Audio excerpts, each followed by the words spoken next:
आज हम लोग भौतिकी विज्ञान के बारे में पढ़ेंगे। भौतिकी प्राकृतिक विज्ञान की वह शाखा है जिसमें द्रव तथा ऊर्जा और उनकी परस्पर क्रियाओं का अध्ययन होता है। भौतिकी प्राकृतिक जगत का मूल विज्ञान है, क्योंकि विज्ञान की अन्य शाखाओं का विकास भौतिकी के ज्ञान पर बहुत हद तक निर्भर करता है। मात्रक मात्रक किसे कहते हैं? तो किसी राशि के मापन के निर्देशन मानक को मात्रक कहते हैं। मात्रक किसे कहते हैं? किसी राशि के मापन के निर्देश मानक को मात्रक कहते हैं। मात्रक दो प्रकार के होते हैं, एक मूल मात्रक और दूसरा व्युत्पन्न मात्रक। एसआई पद्धति में मूल मात्रक की संख्या 7 है।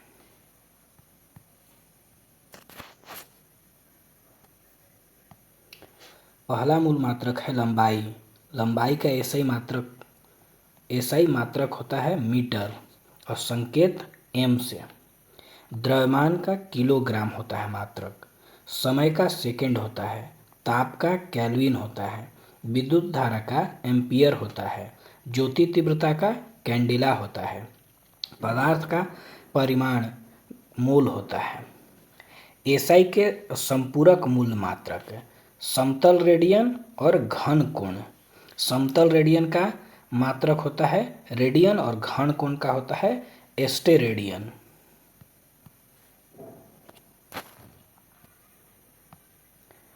एसआई के कुछ पुराने मात्रक के नए नाम और संकेत। ताप का पुराना हो जाएगा डिग्री सेंटीग्रेड, नया डिग्री सेल्सियस। आवृत्ति कंपन प्रति सेकंड हर्ट्ज। ज्योति तीव्रता का कैंडेला शक्ति, पुराना कैंडेला। वे सभी मात्रक जो मूल मात्रकों की सहायता से व्यक्त किए जाते हैं व्युत्पन्न मात्रक कहलाते हैं। बहुत लंबी दूरी को मापने के लिए प्रकाश वर्ष का प्रयोग किया जाता है, अर्थात प्रकाश वर्ष दूरी का मात्रक है। एक प्रकाश वर्ष बराबर 9.46 × 10⁻15 मीटर के बराबर होता है।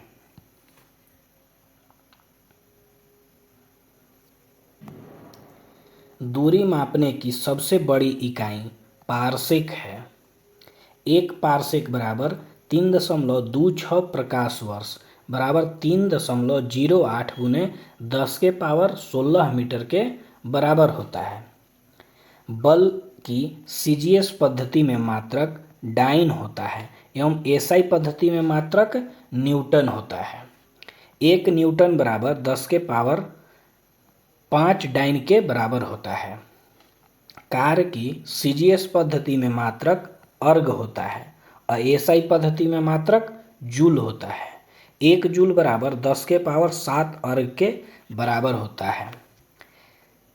10 की विभिन्न घातों के प्रतीक। भौतिकी में बहुत छोटी और बहुत बड़े राशियों के मापन को दशमलव के घात के रूप में व्यक्त किया जाता है। 10 का कुछ घातों के विशेष नाम तथा संकेत।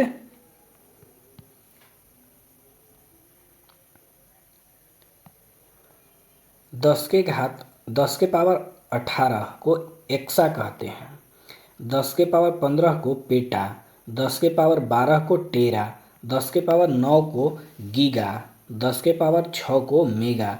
10⁻3 को किलो। 10⁻2 को हेक्टो और 10⁻1 को डेका। 10⁻−18 को एटो। 10⁻−15 को फेम्टो। 10⁻−12 पिको। 10⁻−9 नैनो।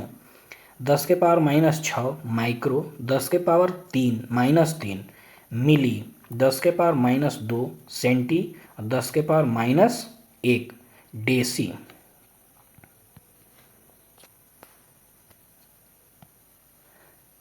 गति अदिश राशि है। गति अदिश राशि है।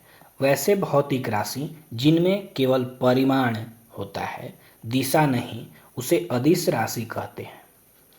जैसे द्रव्यमान, चाल, आयतन, कार्य, समय, ऊर्जा आदि अदिश राशि हैं। विद्युत धारा, ताप, दाब ये सभी अदिश राशियां हैं। सदिश राशियां वैसी भौतिक राशि जिनमें परिणाम के साथ साथ दिशा भी होती है और जो योग के निश्चित नियमों के अनुसार जोड़ी जाती है, उन्हें सदिश राशि कहते हैं। जैसे वेग, विस्थापन, बल, त्वरण इत्यादि। दूरी किसी दिए गए समयांतराल में वस्तु द्वारा तय किए गए मार्ग की लंबाई को दूरी कहते हैं। यह एक अदिश राशि है। यह सदैव धनात्मक होती है।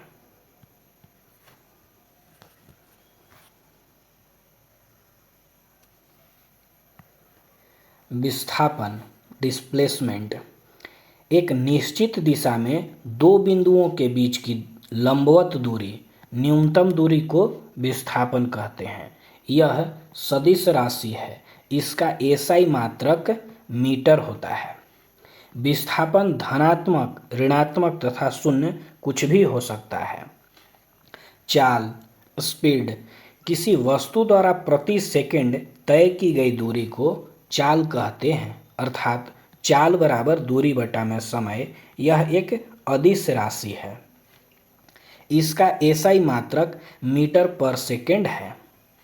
वेग, वेलोसिटी, किसी वस्तु के विस्थापन की दूरी को या एक निश्चित दिशा में प्रति सेकंड वस्तु द्वारा तय की गई दूरी को वेग कहते हैं। यह एक सदिश राशि है। इसका एसआई मात्रक मीटर प्रति सेकंड है।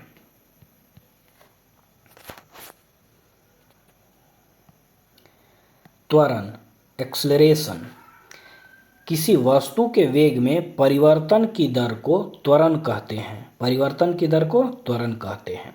यह एक सदिश राशि है। इसका एसआई मात्रक मीटर पर सेकंड स्क्वायर है। यदि समय के साथ वस्तु का वेग घटता है तो त्वरण ऋणात्मक होता है, जिसे मंदन कहते हैं। प्रक्षेप्य गति, प्रोजेक्टाइल मोशन, जब कोई पिंड ऐसी नियत त्वरण के अंतर्गत गति करता है जिसकी दिशा पिंड के वेग की दिशा से भिन्न होती है, तो पिंड के वेग का परिमाण एवं दिशा दोनों समय के साथ बदलते रहते हैं। इसके कारण पिंड एक समतल में वक्रपथ पर गति करता है। इस गति को प्रक्षेप्य गति कहते हैं और वक्रपथ को प्रक्षेप्य पथ कहते हैं।